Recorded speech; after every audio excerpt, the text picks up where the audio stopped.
Today's video, I'm going to do something a little bit different here. I'm going to mount a scope on my Remington 700. I was digging through some boxes looking for a part, and I ran across this bad boy. I bought this at a gun show. They had it on sale and for a really good price. I couldn't resist, so I went ahead and picked this up. So I'm going to be testing some loads this weekend. I thought I'd go ahead and mount it. So I took off my trusty loophole scope. I'm going to put on this big ass thing. This is a 6-24X with a 60mm objective. It's kind of like mounting a spotting scope to the top of your rifle. It's just silly big. In fact, when I show up at the range with this, the guys are going to give me a lot of grief. I'm sure, about having this big ass thing on my gun. Rifle, sorry. My old drill instructor heard me call it a gun. He'd have me running up and down the quad, yelling at the top of my lungs, a truly humiliating chant. You military guys know exactly what I'm talking about. Any rate, it also comes with a 5-inch sunscreen. I have to take that off, but so it makes it just truly insane. Long. I'm not going to put that on there unless I absolutely have to. So we're going to go ahead and mount that on my Remington 700 just for fun and try it out and try to ignore the ribbing I'm going to get from the guys at the range. On mount the scope, I'm going to use my Wheeler scope mounting kit. This is basically a complete kit, everything you need to mount a scope and level the reticle. It comes with alignment bars for both 1-inch and 30mm tubes. Comes with lapping bars, again for both 1-inch and 30mm tubes. Some lapping compound, 220 grit, and a fat wrench. This is a torque wrench. It'll give me anywhere from 5 to 65 inch-pounds. Now it's inch-pounds, not foot-pounds. FAT stands for Firearm Accurizing Torque. So it's a firearm accurizing torque wrench, or fat wrench for short.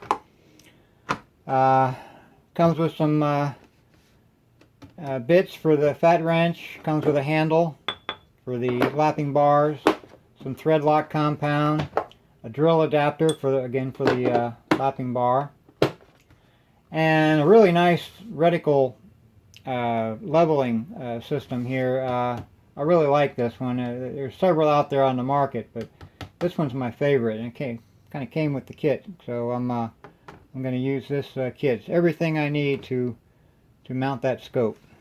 I also have some the Wheeler 89-piece gunsmithing tools. They're not the greatest in the world, but they're a lot less expensive than some of the packages out there, like the Grace and so on. So I've got those. Okay, first thing we're going to do, of course, is mount the rings. Now, it comes with its own rings, but these are designed for a Picatinny rail, and I don't have that on here. I prefer, on my Remington, I prefer the standard mounts, base mounts, but I've looked all over. I can't find a set of rings that are tall enough to handle a 60mm objective scope on this thing, so I'm going to have to use the rings that came with it, which means I need to put a rail on here. Now, I've seen guys put a rail all the way across here, and I don't really like that because the rail comes across the ejection port here and just gets in the way of loading and manipulating things inside here. So what I did is I went out and bought a 2-piece set. They're specifically for the Remington 700, and what it does is it gives me a little rail in front of and a little rail in back of the ejection port, and it doesn't interfere with operations inside here. So I'm gonna use these, and I'm gonna mount the scope rings to those. So the first step is I'll go ahead and put those in. And when you're working on a firearm, it's important to use the right bit for the screw that you're using. You want to have a bit that's about the same diameter as the screw itself, so as you're turning you're not scraping things around the outside of the screw hole there. And you also want one that the blade thickness is about the same thickness as the slot in the screw. So if it wiggles around in there too much, you can damage the screw, you can damage your screwdriver, and you just don't get a good fit. So you want to have a bit that fits the screw. And I'm going to go ahead and use just a drop of thread lock. You don't want to use the red stuff. That'll permanently mount these things to your firearm. A little more of that drop there. Let me wipe some of that off.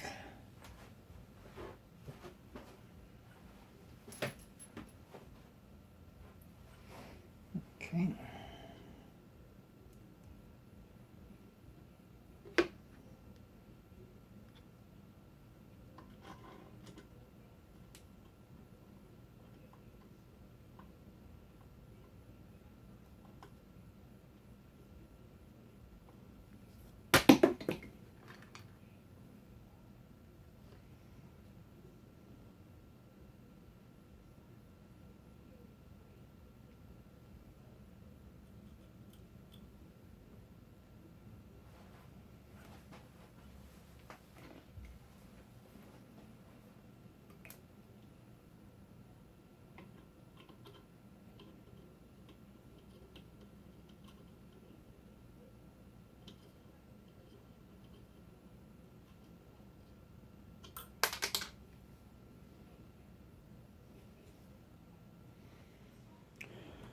Okay, I've got all the screws installed and snugged up just a little bit.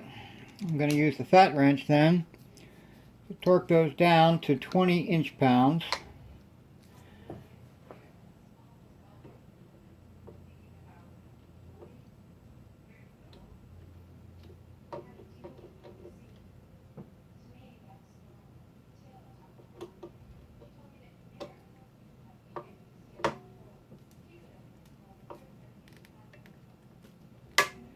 Go. And you hear the click, it's telling you that you've got it torqued down to the amount you set on the handle. Go.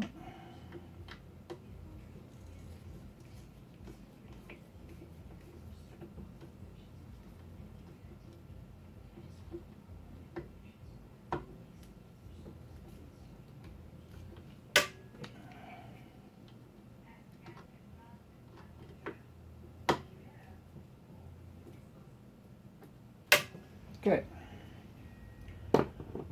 Okay, so now I've got my mount bases installed. I'm going to go ahead and put the rings on. The front one here, well, both of them really, they've got a nut on here, and I don't want to have the nut in the front where I have to deal with it when I'm working on with the ejection port. So I'm going to make sure the nuts on both sides, front and back, are on the left and out of my way.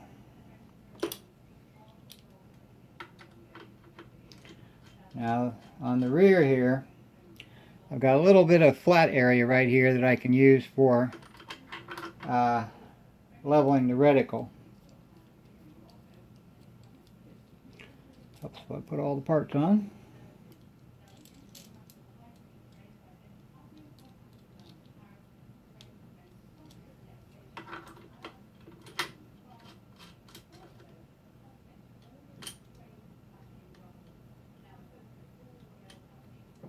Okay, I'm going to snug those down and we'll be ready for the next step. Now I've laid the scope in there. They're not attached in any way. Just want to make sure that the rings are spaced properly and that I have enough forward and back adjustment here so that I can set the eye relief later. But it looks like I'll have plenty of adjustment room, and everything lines up pretty good here. So I'm going to go ahead and prepare to lap the rings. Okay, I've put in my alignment bars here, and they seem to align just perfectly. which is actually good because these rings don't really have any way to adjust them. My loop-holed rings, I can turn the front ring left and right and get it to line up a little better. But it looks like these rings are lined up just perfectly. I don't have to deal with any alignment issues at this point. So next step, we'll move on to lapping. Okay, I removed the alignment bars. I'm going to insert my lapping bar here just for size. And what you want to do is have the rings just tight enough so that the lapping bar won't wiggle around in them, but it's still able to move. What we want to achieve here is the ability to move the lapping bar back and forth like this without wiggling. Okay, that looks good.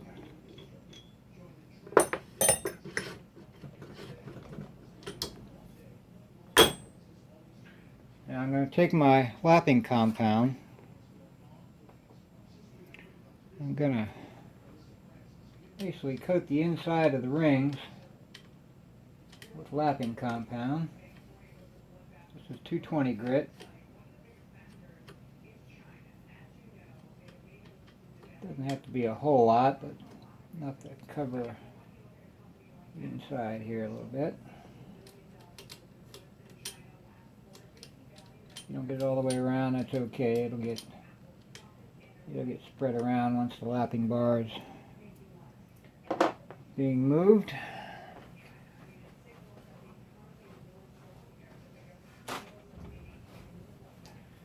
Clean that off my finger.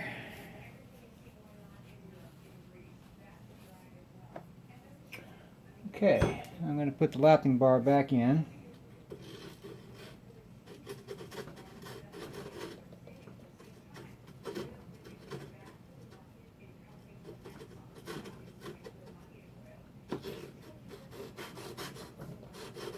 There we go.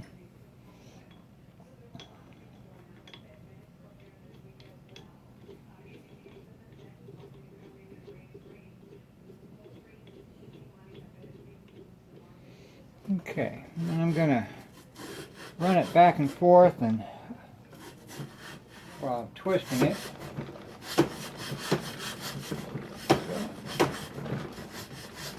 What this will do is this will lap out the inside of those rings so that they'll be nice and lined up and smoothed out so that they better fit the tube of the scope.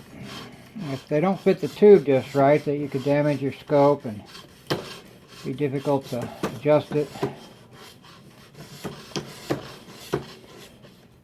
Now there's another option here. Let me grab my drill and I'll show you another way to do this.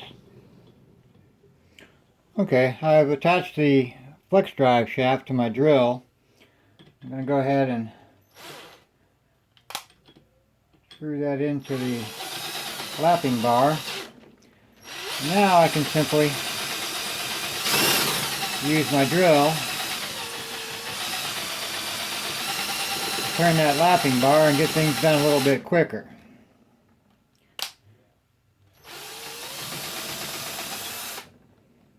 See? No problem.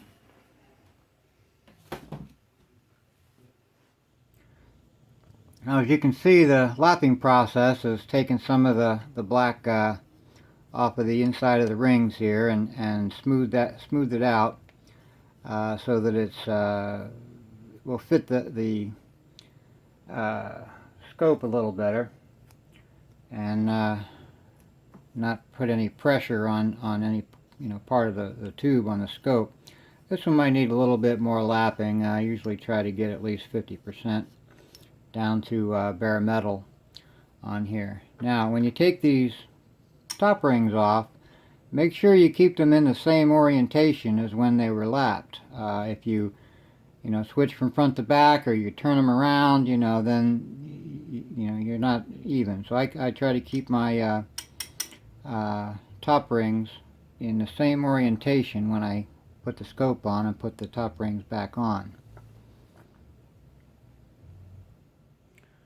Okay, I've cleaned up the lapping compound off the rings here. I did run it through the lapping bar a little bit more and got a little bit, got up to about 50-60% of the inside of the rings here down to bare metal, and sure they're nice and concentric here from front to back.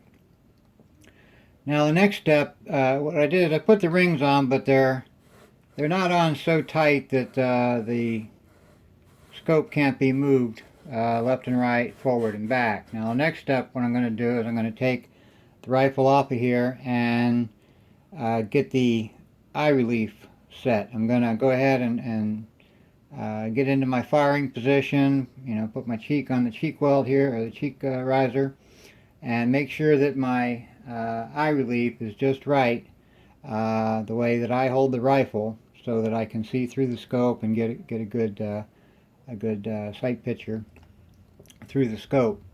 And I'll move the scope forward or back as needed to get the proper eye relief, and then we'll go on to the next step. Okay, I've set the scope forward and back to just where I want it, with the proper eye relief for my particular shooting style or my particular shooting position. The next step then is to center the reticle, or to level the reticle. Now fortunately I have a little flat spot right here that I can put a level on. If I didn't have a flat spot on top of the rifle, what I'd have to do is use this piece, put that on the barrel. I'd have to take the scope off and then level this piece on the barrel with this piece on the top of the scope ring, or the scope mount, and then I'd be able to I'd have a level for the rifle. But I have that flat spot there, so I don't need this piece on this particular job. Now I have a level here with a magnet on it that I can put on the top of the base mount, and what I'll do is I'll rotate the rifle until I get it into level position, so that that bubble is exactly centered between the markings on the bubble level. Right there. Now I'll take my other level and I'll put that on the scope, right on the top turret, and then I'll rotate the turret, or the scope rather,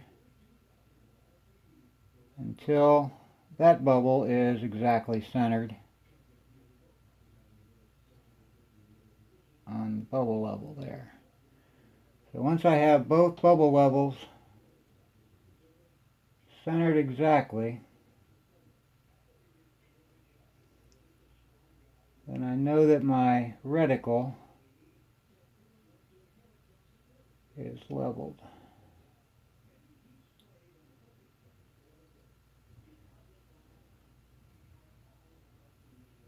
Sometimes the firearm will move when you move the scope. So it takes a little bit of finesse to get them both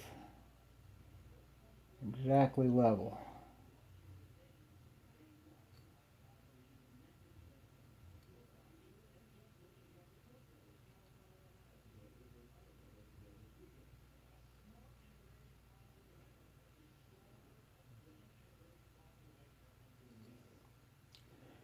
And there we go.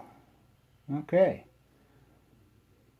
Both bubble levels are exactly centered. Now, I'm going to torque down my ring screws here, front and back, little cap screws that hold the top rings on. And the job will be done. Okay, when I tighten these screws, I'm going to go a little bit at a time. I'm going to go in a cross pattern to try to get equal tension across both sides here. The gap between the upper ring and the lower ring. I want to try to get the gap the same on both sides so that I have even tension on both sides.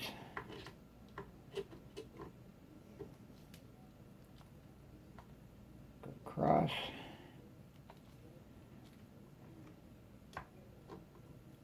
And over.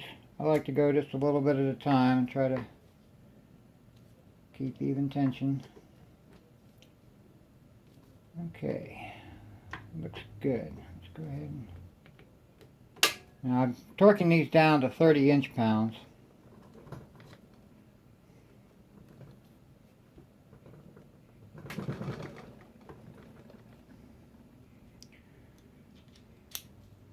I'm going to torque them down in the same cross pattern.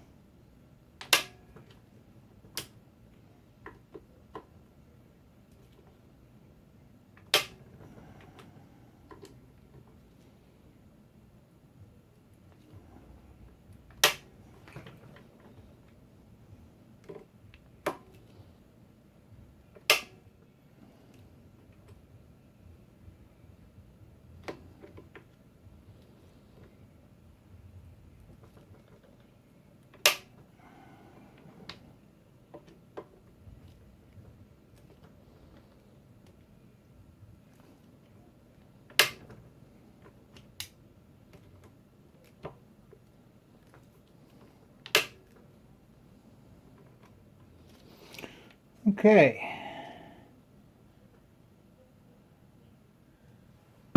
Looks good. Now my big old honking spotting scope is mounted to my rifle. I'll give that a try on Sunday when I get out to the range and get it zeroed and see how well it does.